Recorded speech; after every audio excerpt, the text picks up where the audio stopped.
The Mercedes EQB is an all-electric crossover with a tall roof and low-riding stance that's easy to appreciate on the day-to-day, and I think shoppers arriving from a slammed Subaru Forester will especially appreciate its shape and proportions. The tall roof and low stance work wonders for the driving position and visibility, as well as boarding and exiting. The boxy overall shape looks rugged and distinctive, while optimizing onboard space. But the low ride height means that drivers enter the EQB with a slight drop down into their seat, where even taller drivers are met with generous headroom. Add in the tall square glass all around and this big sunroof overhead, and voila, it's almost like driving around in your own four-wheeled aquarium. So you can see plenty of tall glass all the way around me here in the front, nice tall side windows, nice tall rear windows, a little bit limited for visibility in the back there, but we do have cameras and sensors to help with that. We've got that giant sunroof overhead too.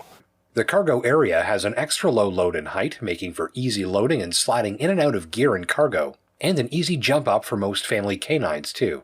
How big is a Mercedes EQB? From the driver's seat, the EQB delivers an upright and alert driving position with generous outward sightlines, all at a more car-like ride height. Around the driver and especially in motion, it feels more hot hatch than crossover SUV, targeting shoppers who want the flexibility and space and traction of a sport ute, but with a lower and more engaging drive. This all-electric version of the Mercedes GLB crossover lineup offers up the same 5- and 7-seat configurations as its fossil fuel-fired cousins too. It's a $1,300 option that Mercedes says is designed for passengers up to 5'5". My tester is the $75,700 EQB 350 4MATIC with optional third-row seating for $1,300, Intelligent Drive package for $3,500, and the $5,000 Premium package, making for a highly equipped example whose ask clocks in at $85,500. In exchange, drivers get a 70.5 kilowatt-hour battery with dual electric motors. That's good for 288 all-wheel horsepower and 384 pounds of torque. That setup delivers 0 to 100 kilometers an hour in about 6 seconds and a range of 356 kilometers. The premium package dresses up the cabin and fits an extended list of options that help elevate the driving experience, and the advanced driver aids built into the Intelligent Drive package work smoothly, predictably, and are confidence-inspiring. Still, I would definitely be skipping my tester's optional $1,300 third-row seat. I just don't have anyone in my life small enough to fit back there. If you're planning to spend this sort of cash on a new all-electric, you've got many good choices to consider. These include the Tesla Model Y, BMW iX, Ford Mustang Mach-E, and Genesis GV60. Test-driving shoppers will likely find the EQB to deliver among the more upscale and tech-rich interiors of that list, as well as one of the most comfortable overall drives, still with a 356-kilometer range and fast charging capped at 100 kilowatt-hours. Options abound when it comes to similarly priced battery electrics that can carry more juice and replenish it faster to make easier work of very long drives.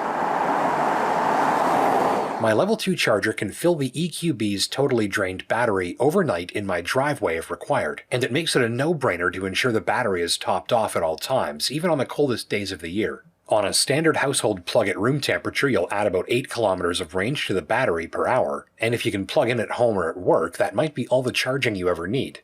That will drop by about half in extreme cold, so parking indoors can help keep charging speeds up in the winter.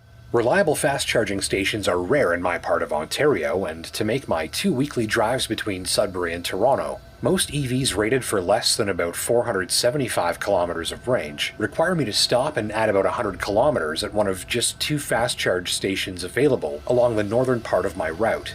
In some EVs, this is a 12 to 15 minute job. With fast charge speeds capped at 100 kilowatts, the EQB takes about 45 minutes instead.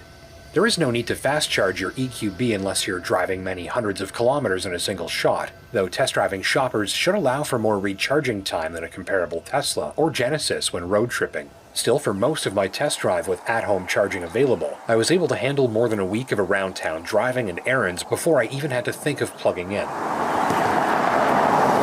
Still, if you'll be parking your EQB for a few weeks or more, Mercedes says it's best to do that with a battery about 2/3 full instead of fully charged so that you avoid deep discharging.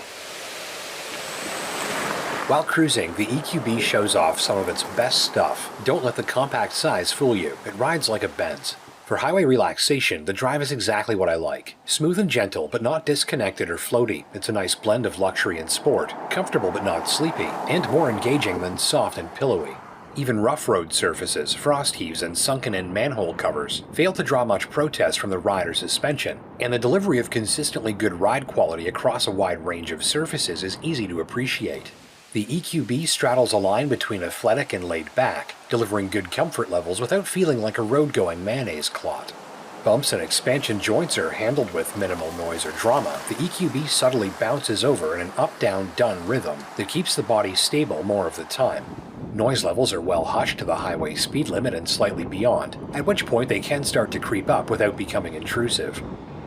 At speed, this machine feels bigger than it is, more planted and heavy than its look leads on. The driver assist tech is an asset during touring too. Radar cruise is smooth and easygoing, and virtually never does anything startling or abrupt. Before long, drivers get a good sense that the system is on the ball, carefully pre-calculating its autonomous inputs to be as gentle as possible. From the driver's seat, this makes for a more easygoing and relaxing ride. Lane departure alerts are subtle but effective, and when the EQB applies steering inputs, they're also gentle and well calculated. Before long, your wrists will feel nicely in sync with the system's steering inputs. The safety and driver aids perform well right down to the backup camera. The graphics are sharp and vivid, the screen is bright and clear, and the camera unit is concealed into the rear emblem, which keeps it clean and clear, even in winter, for a reliable image.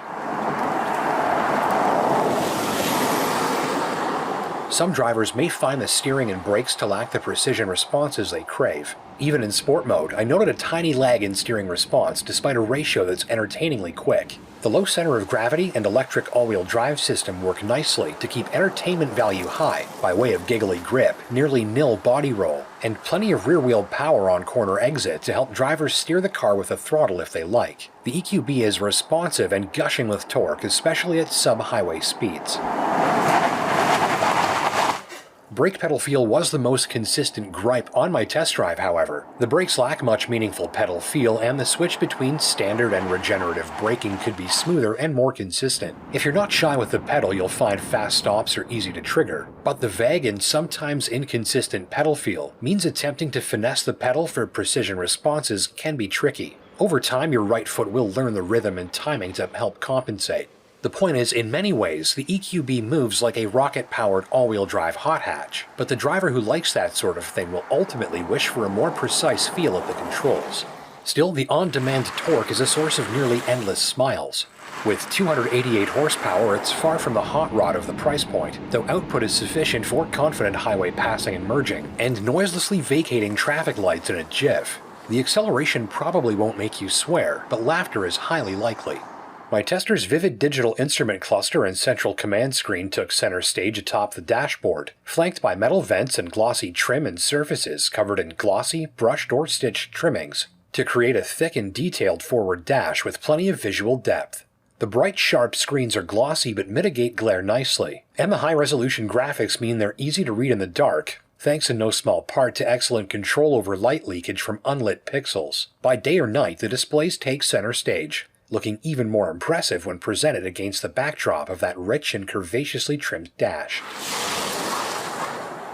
2 steering wheel-mounted trackpads allow drivers to customize and control the information displayed to them, how it's displayed, and which functions they'd like to keep handy on screen, all while keeping both hands on the wheel. Nearby storage is ample, though I did wish for a larger assortment of USB connections and maybe some covered storage up front. Rear seats slide fore and aft to optimize cargo space and second-row legroom as needed, and seat backs fold nearly full flat with a light pull on a latch. I found no issue working the folding seats with just one hand. Still, the most impressive thing about this car's interior is the nighttime drive. Ambient mood lighting sees the most dramatic parts of the interior oozing with punchy neon-colored lighting effects, while the sharp displays glow softly ahead of the driver, and LED-fired auto high beams with excellent reach bathe the road ahead with clean white light. Open that dual-pane sunroof and blast some Clapton on the Burmester stereo, and you're in for a glistening, energizing, and memorable nighttime drive.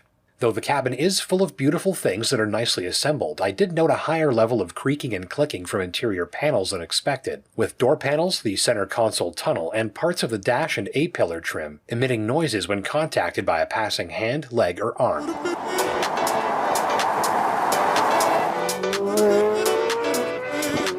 If you like this video, we've got plenty more like it, so consider hitting the subscribe button down below so you never miss a new upload, leaving a like if you learned something new, and until next time, take care and drive safe.